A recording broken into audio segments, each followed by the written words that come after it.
manufacturers of it. So just be aware of what you're using. This is the packaging for it, and here is the literature on it. So before you use it, if you can't find the literature, you need to find out from somebody. Is it a fast set? Is it a regular set? How much time do I have?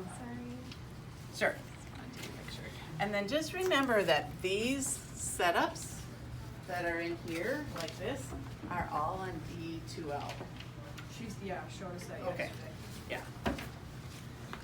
Which is super helpful, I Told think. us, yeah. Okay, so with this material, can anyone tell me What about when it? we lines. use it? Oh, when? When we want Versus- To take impression for An the crowd. inclusive- So if we need only one quarter, like of the quadrant, that's So one. it's considered a final impression material. So where the alginate material is kind of preliminary, or maybe your first go around, this is when maybe you've got the abutment in for an implant, or you've done a crown prep, or you've done a bridge prep, or you're ready to take that final impression, maybe with a custom tray for a denture or a partial denture. So always know, just be familiar, you have all kinds of different trays. This material needs to have an adhesive. And so it will always come in the box with your base and your catalyst and your adhesive. You can put it on once you've found the tray. So either you made a custom tray or you fitted the patient for, this is the tray that I want to use. So I'm going to take an impression of the lower right. I have the quadrant. So you're just going to take the adhesive. So you've already prepped, maybe the patient is got some kind of gingival retraction material in right now, waiting before we take it. So this adhesive is lovely, stringy, good stuff. Looks like boogers. So you're just going to lightly coat the tray. This tray has been coated several times. You do want to cover the whole surface and kind of the edge. So when you take it, there's going to be a lot more suction when you remove this impression than you will with an alginate. You don't want the impression material to separate from the tray. So just know there's different trays. You've already had some of that, right, where you've had rim, locking rim, perforated. So this is not really much of a rim at all, but it is perforated, so the material will come through there. You'll get some retention with that. So when you're doing your alginates, you're going to use a metal rim tray that's perforated. All right, so we have a 6x-inch pad. We're only going to use 3 inches of material just for practice. So when you're practicing, you don't need to do a full 6 inches. So I'm going to use about 3. So you have your base and your catalyst. You want to kind of have everything ready, because once you put the material out, you don't want to put it out, let's say your appointment's an hour, hour and a half. You don't want to put it out on the pad until right before you're going to use it, because it does start interacting with what's going on. It's also super messy. Let's say you had this special, you got them all laid out, and you had it right here, and all of a sudden you went, oh, I got it on my glove, probably got it on my lab coat. So you don't want to dispense it until right before you're going to use it. So always a base and a catalyst. And make sure they're always going to be different sizes. So I'm going to be putting out equal lengths, not equal amounts of material. So we'll put out the base first. So if this was a new package, it would have a seal over it, just like your toothpaste has it. You want to make sure you get the whole seal off, because if you leave a little bit on there, you're not really going to get a full measurement of when you're putting it out. So you want to make sure that you squeeze from the back of the tube, just like at home with the toothpaste. So I want to keep it the same size as the opening of the hole. So as I'm moving it down, I'm keeping it the same. And then I'll pull back on it a little bit so it goes back in. So you can see the size of the opening is the size of the rope that I have. Well, that's a neat trick. How long is your rope? So I'm going to do about 3 inches today. 3 inches. It depends. If you're doing a quadrant tray, probably going to need 6 inches. If you're doing a full tray, you're probably going to need 10 to 12. So you'll have multiple lines. But it's a lot more expensive than alginate, so just for practicing purposes, we'll just do 3 inches. Okay. So the catalyst, Ooh. when you mix these two together, is what's going to make it set. So I want them to be close enough, but I don't want them to run into each other because it'll start setting up. So you can see where the opening is smaller on this one. I'm still going to do the rope the same size as the opening, but the same length.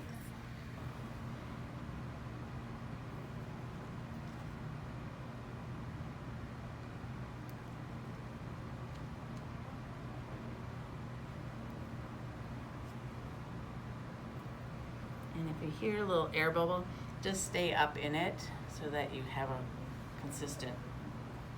Then just pull back on it. So now that these have been used a couple of times, I might get them ready for the next lucky person that gets to use them. And this is just going to move the material up. You don't want it squeezing out, but I like to save money, so we want to try to get as much out of it as we can. You would always want to do this with the cover on. Would you use an adhesive on that tray? This triple tray, Just it depends what you're using it for. If you're doing just a bite registration, this which isn't is a what I would great assume. triple tray. If it had higher sides, I probably would use an adhesive. This filament is a pretty good, Okay. Yeah. it adheres pretty good to it, but you can't go wrong with adhesive.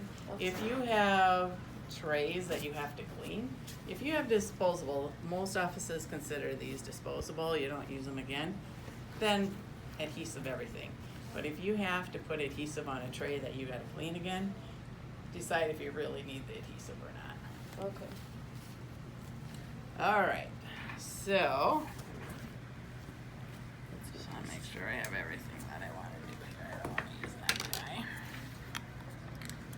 All right, so the other thing is you'll have your syringe. So once I mix the material, the clock has started ticking, right? It's going to start setting up. We want to make sure the patient doesn't have to go to the restroom. They're laid back, the dentist is there. They're like, okay, we're ready to mix. So when that means we're ready to mix or ready to take the impression, you gotta make sure you have everything ready. So I've gotten all this out in advance. So I gotta make sure that I have my syringe that I'm gonna transport some of the material in. I've checked it to make sure all the parts are working, that I can get them on, that the tip looks good. For some reason it's not, got a cracked end on it or whatever. Because once you start mixing and now you don't have it, you gotta start all over, and that is scrapped material. So some offices will have aspirating or retracting syringes where I would have a pool of this and I could pull it up in it. Here we have to self-plug them. So I want you to get about an inch in there. So I'll put the tip up like that, and once I get it in a kind of big pool, I'll be filling it like this, trying to keep air out of it. And then during a procedure, then you would load this. You would either set it on the tray for the dentist to grab it, because they may still need to take out the retraction cord or any gingival displacement material they have in there. And if you have the patient's a bleeder, they don't want to take it out till right to the very end.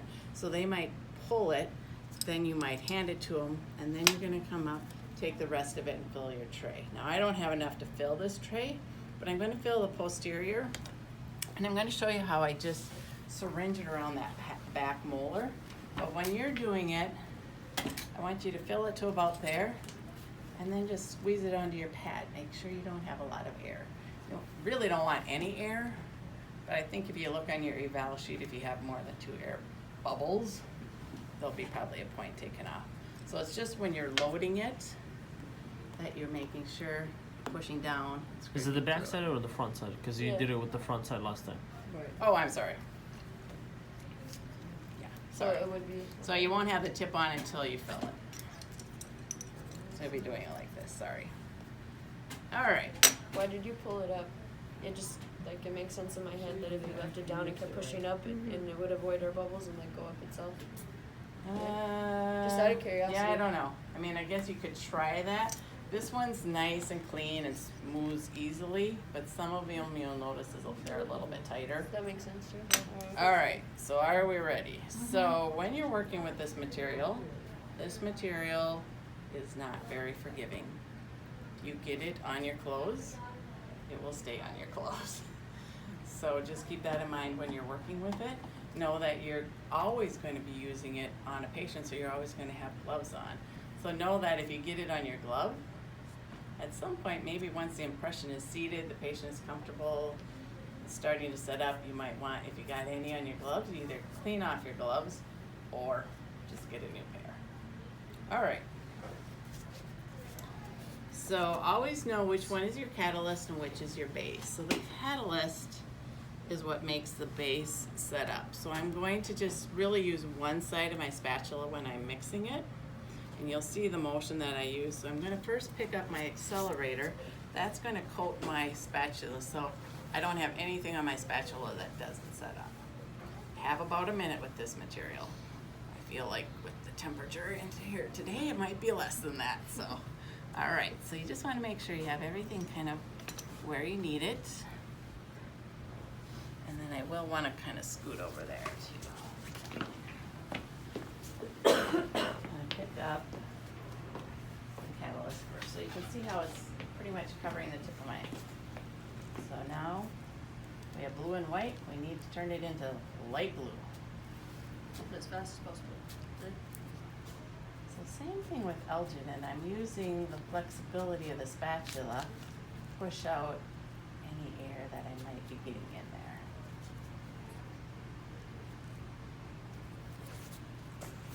So if I'm still seeing streaks, it means I need to keep mixing.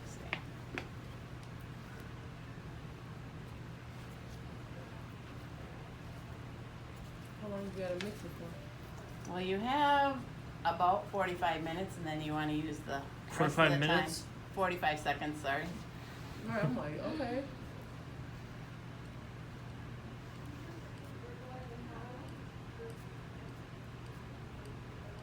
And that's what makes the syringe full, is you're putting Right. it in there. Right, yep. So if I push down on it, I can feel that it's filling up.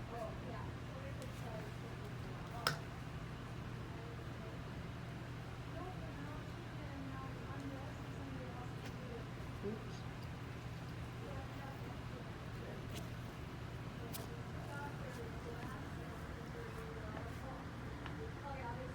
Okay, so you want to make sure it's all the way down or it'll start coming out the edges there. So I'm going to go ahead and load my tray. And I'm just going to be looking for that back molar.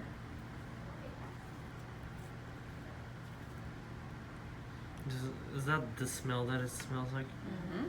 Yeah. Alright, so if you're gonna pass it, you're gonna pass it so the operator can take it.